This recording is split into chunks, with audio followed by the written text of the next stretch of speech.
Muy buenas tardes, hermanos.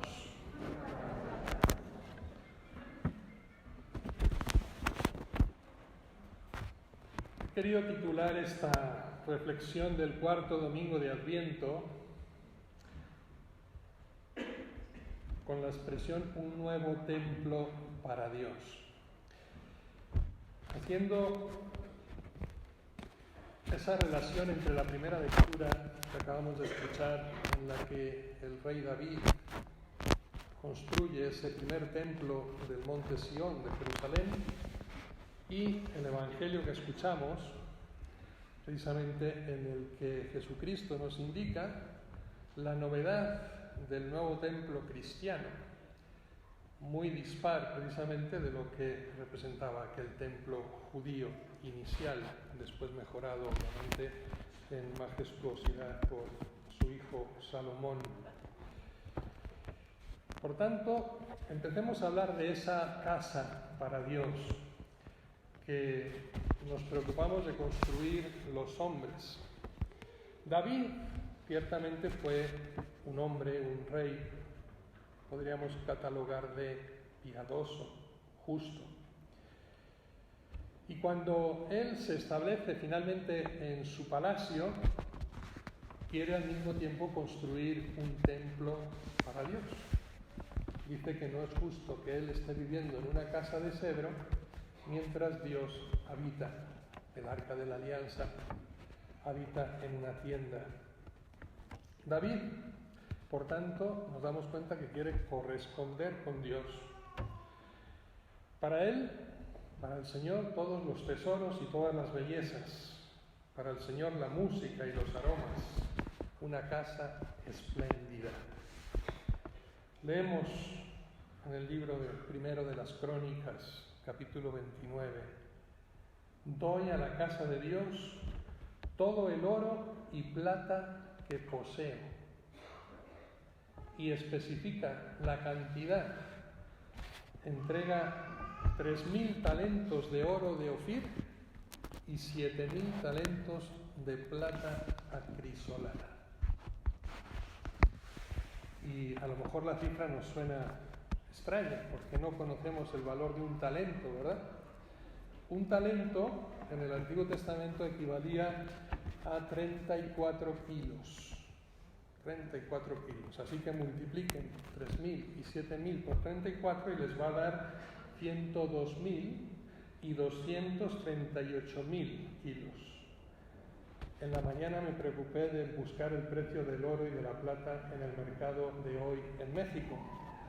Esto vendría a ser 114 billones, no millones, y medio de pesos en oro y 3.5 billones de pesos en plata. Imagínense la cantidad que tenía David. Claro, tenía 1.000 mujeres, así que para mantenerlas, imagínense, ¿no? Si compraban como compran hoy, ¿no? Ahí está la cifra. Bien, valga la broma. El problema es que lo que hizo David al construir aquel templo parece que sigue siendo una obsesión a lo largo de la historia hasta nuestros días. Parece que nos obstinamos, creemos conveniente construir siempre un templo, el mejor templo para el Señor. Por no hablar del medievo, ¿no? El gótico, el renacimiento, las grandes catedrales europeas, ¿no? Las iglesias coloniales en toda América que se fueron construyendo.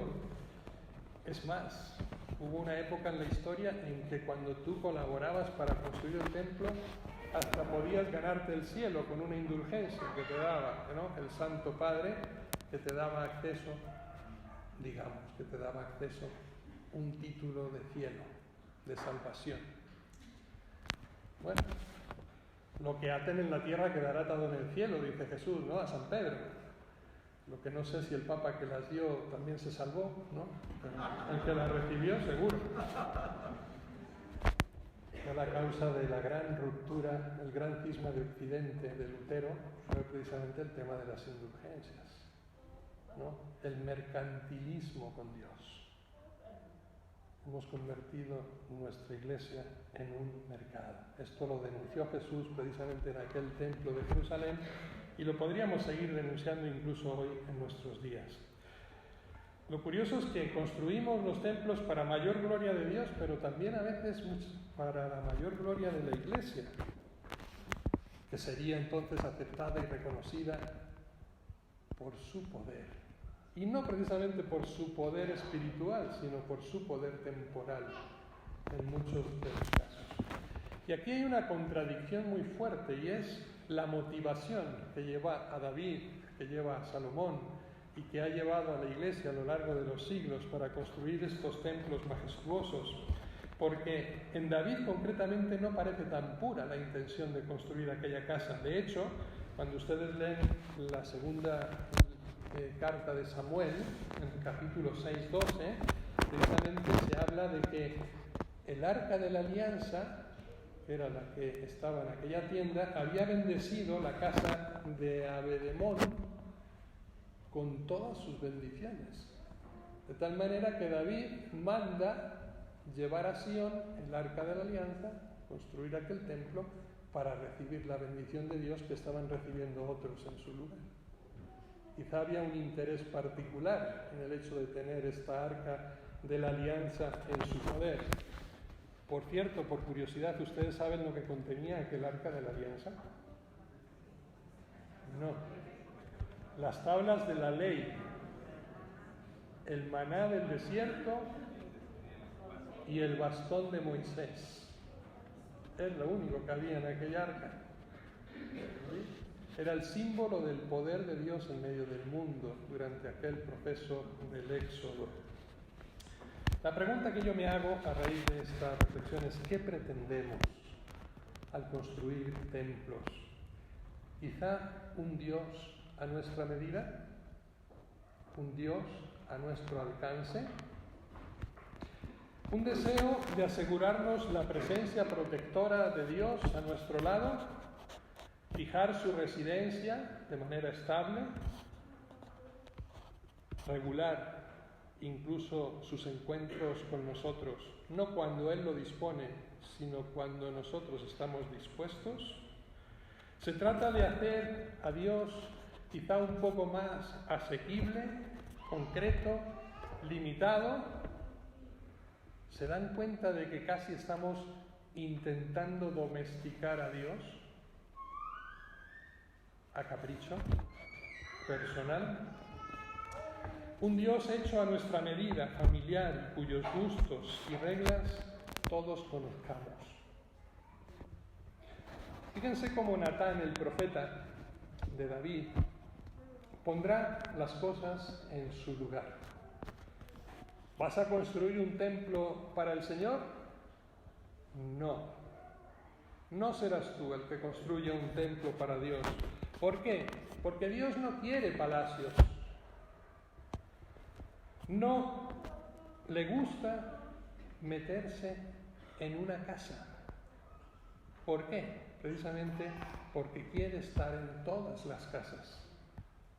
Porque quiere penetrar todos los corazones. Porque quiere estar presente en todas las cosas y sobre todo en todas las personas. Dice Esteban, el protomártir, el primer mártir cristiano, lo recordarán de los Hechos de los Apóstoles, 7:48, Dios no habita en casas hechas por manos de hombre. Hechos de los Apóstoles. Dios no habita en casas hechas por manos de hombre. Lo curioso es que lo apedrearon y lo mataron por esto. El primer mártir cristiano. Dios no es sedentario, prefiere ser peregrino, nómada. Dios es libre e imprevisible. Dios quiere casas de otro tipo. La crítica, por tanto, del templo físico, que ya aparece en el Antiguo Testamento, en los profetas, y con qué fuerza. Fíjense, les leo el texto de Isaías 66, el comienzo, que hace también una referencia a Jeremías 7. Así dice el Señor: el cielo es mi trono y la tierra el estrado de mis pies. ¿Qué templo podréis construirme o qué lugar para mi descanso? En ese pondré mis ojos, en el humilde y el abatido que se estremece ante mis palabras. ¿Se dan cuenta la interpretación? Dios no quiere un templo físico, Dios quiere un templo vivo en el que habitar. Y Jesús después en el Evangelio anuncia también un culto nuevo, una forma de culto nueva, diferente a la que los judíos le manifestaban. Llegan días en que ni en Jerusalén ni en Garizim adorarán a Dios. Jerusalén era el templo de los judíos, Garizim era el templo de los samaritanos, ese conflicto no eterno que existía entre ellos. Llegará un tiempo en que adoren a Dios en espíritu y en verdad. En espíritu y en verdad. Alude, por tanto, al verdadero templo, que es su propio cuerpo. Recuérdenlo, destruyan este templo y lo reconstruiré en 3 días. Y estaba hablando de su muerte y resurrección. No hablaba del templo de Jerusalén. ¿Podemos, por tanto, me pregunto, recompensar? ¿Podemos pagar a Dios? ¿Podemos manipularlo? Dios no quiere templos, no quiere sacrificios, no quiere ofrendas. El sacrificio que Dios quiere, leemos, es un corazón contrito y humillado. Ese es el sacrificio que le gusta a Dios. Misericordia quiero y no sacrificios. El templo, por tanto, del que Dios gusta, es nuestra propia alma, es nuestra propia vida. Dios es un amor generoso, es un amor gratuito, y la gratuidad no se compensa, no se puede pagar. Ese es el amor de Dios con nosotros. Y sigue habiendo, diríamos, en nuestro culto cristiano más rasgos de judaísmo que de cristianismo, porque no hemos hecho caso de lo que Dios nos ha pedido a través de Cristo. Sigue habiendo en nuestro culto cristiano rasgos, yo diría, de mercantilismo con Dios. Compra y venta. Te doy para que me des. La gratuidad, por tanto, debida a Dios, no debe tomar el rumbo del templo. ¿Recuerdan la parábola de los 10 leprosos? 10 leprosos que son curados por Jesús. 9 se van hacia Jerusalén a rendir culto al templo, a pagar su tributo por haber sido sanados de la lepra. Y 1, el samaritano, vuelve a Jesús para darle gracias. Este actúa bien. ¿No lo dice Jesús mismo? No emprendamos, por tanto, el rumbo al templo de Jerusalén. No construyamos nuestro propio templo ficticio. Acudamos a Jesús, verdadero templo para nosotros, para agradecer. Una casa para Dios, y ahora una nueva casa para Dios. En Dios mismo es Él el que quiere construirse un templo, y lo va a ir preparando en la misma dinastía de David, como nos anuncia el Evangelio. Y por ahí van los gustos de Dios, templos vivos. El templo que Dios quiere va a tardar muchos años en formarse, no 46 como tardaron en construir aquel primer templo en Jerusalén, sino 1000 años, los de las generaciones desde David hasta José y María. Será una casa preciosa, pero al mismo tiempo pequeña, transparente, palpitante, y el templo se llama María. Ese es el templo que Jesús se edifica. Mujer desconocida, humilde, como la hija de Sión, pobre, humilde, sencilla. Isaías 66, el texto que les citaba antes, humilde y abatida, que se estremece ante mis palabras. Ante mis palabras, como hará él en la Anunciación. Dios no busca, por tanto, lo grande, lo brillante, lo influyente, ni siquiera lo santo. Busca una muchacha la más pequeña del pueblo más vulgar, de la nación más oprimida de la tierra.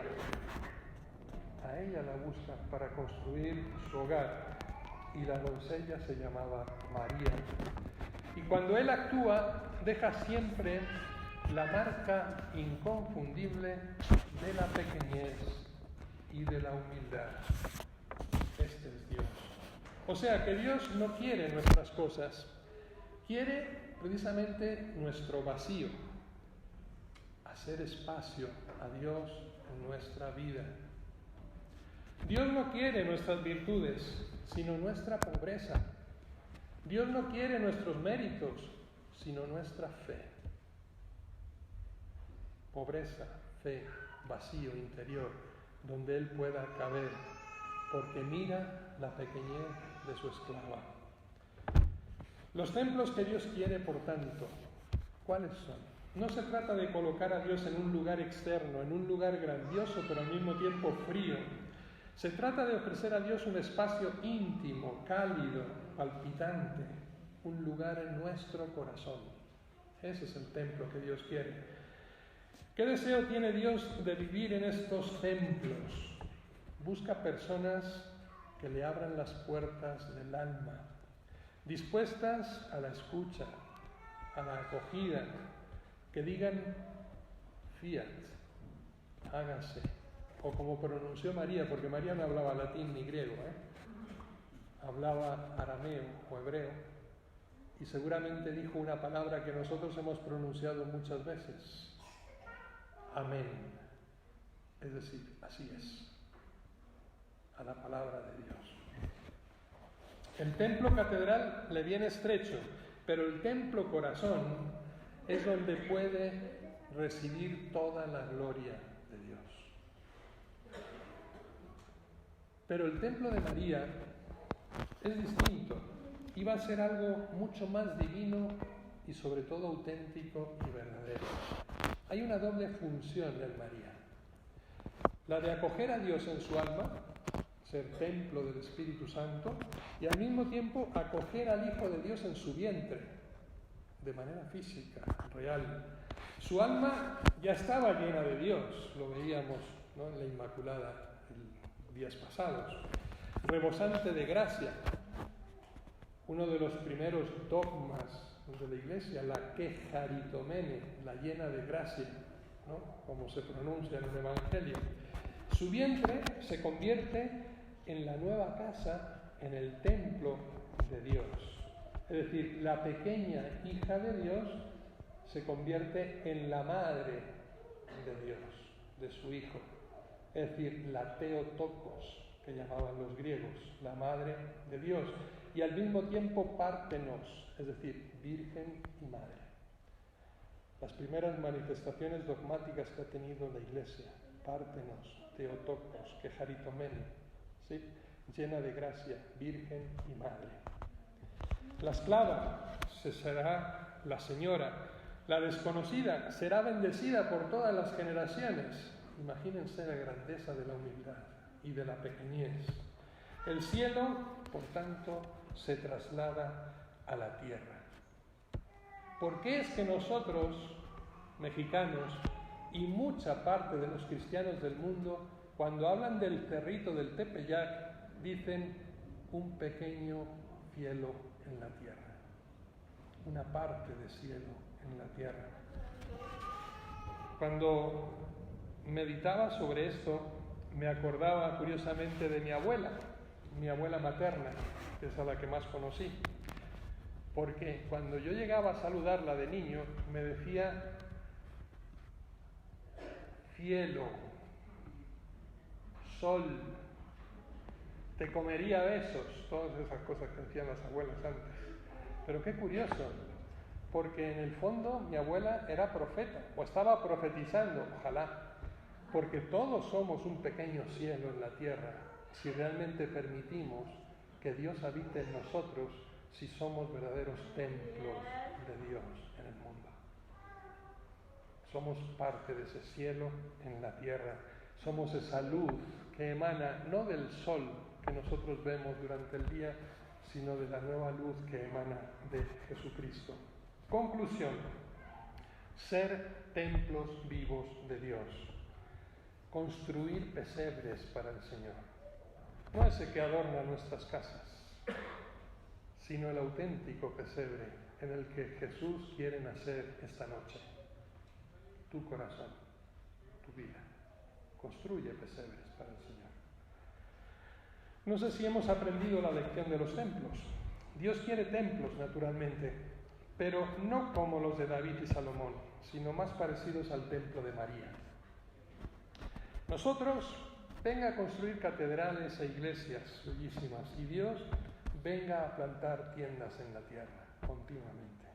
Nosotros venga a engalanar casas de culto y Dios venga a embellecer a las personas.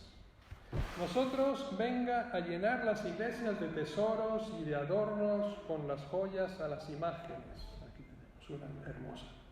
Y Dios venga a enriquecer a los pobres y adornar a los humildes. Qué distinto, ¿no? El planteamiento nuestro al planteamiento divino. Nosotros venga a enaltecer a Dios y Dios venga a empequeñecerse siempre para ponerse a nuestro alcance. No sé qué diría Dios de nuestros cultos hoy día. Parece que tiene más de judaico que de cristiano. ¿Qué diría Esteban de nuestros templos si no podían ser construidos por manos humanas? Tenemos que aprender de una vez cuáles son los templos que Dios quiere y qué significa adorar a Dios en espíritu y en verdad. Tomar conciencia de que Dios mora en nosotros. Abrir a Dios las puertas de nuestra casa, convertirnos cada uno en el más hermoso templo para el Señor y también preocuparnos, obviamente, por todos los templos vivos de Dios en la tierra. Y aquí quiero hablar precisamente de aprender a respetar, a defender y a dignificar a todo ser humano. Especialmente a los más desfavorecidos. Ya lo decíamos semanas atrás, hambrientos, sedientos, desnudos, peregrinos, encarcelados, enfermos, migrantes expulsados, desaparecidos silenciados, pobres ignorados, enfermos abandonados, ancianos olvidados. Esos son los templos vivos de Dios. Y reciben nuestro culto, nuestro respeto, nuestra admiración. Hay una canción que yo cantaba de niño con la guitarra. Claro que yo era un poco rebelde y me aprendía todas aquellas canciones protesta de los años 70. Saca a Dios de los templos, llévalo a la fábrica donde trabajas, baja a Dios de las nubes, llévalo también a la plaza del pueblo, etcétera, etcétera, etcétera. Saca a Dios de los templos, donde lo encerramos hace tanto tiempo. Déjalo libre. Hermosa canción, por si alguno tiene la curiosidad de entrar a YouTube ahí y buscar. Un poco rebelde, ¿no? Aquella teología de la liberación de los años 70. Y hay otra canción muy apropiada para el tiempo presente. A Belén se va y se viene por caminos de alegría y Dios nace en cada hombre que se entrega a los demás. Dios nace en cada hombre que se entrega a los demás. Y una de las estrofas dice: Navidad es el milagro de pararse en cada puerta y saber si nuestro hermano necesita nuestro pan. Hermoso villancico. A Belén se va y se viene. El culto que Dios quiere, por tanto, es un culto en espíritu y en verdad. No es el culto de los largos rezos, de las bellas melodías, de las hermosas ofrendas y de los ritos bien calculados. Es el culto del amor y de la entrega, del servicio a los pobres, de lavar los pies a los hermanos, de la defensa del oprimido, de estar cerca de los que sufren. Ese es el culto que Dios quiere. Ese es el templo justo. Lo demás, oraciones, cantos, ofrendas, está bien, pero llegará por añadidura, no en primer lugar. Busquen el reino de Dios y su justicia y todo lo demás se les dará por añadidura. La palabra, Jesús, se encarna y nace en la comunidad que celebra su fe, en la reunión de los que se aman, en los grupos que se entregan al servicio y tienen hambre realmente de justicia en este mundo. Casi a la puerta, por tanto, de la Navidad asistimos en silencio a estos misterios que se fraguan en estas horas. Muy grande tiene que ser el amor que Dios nos tiene para manifestarse de esta manera, y muy ciegos tendríamos que estar nosotros para no ver esta luz que nos entra precisamente por la puerta abierta de María. Como ella, también nosotros seamos templos para Dios en esta Navidad. Que así sea.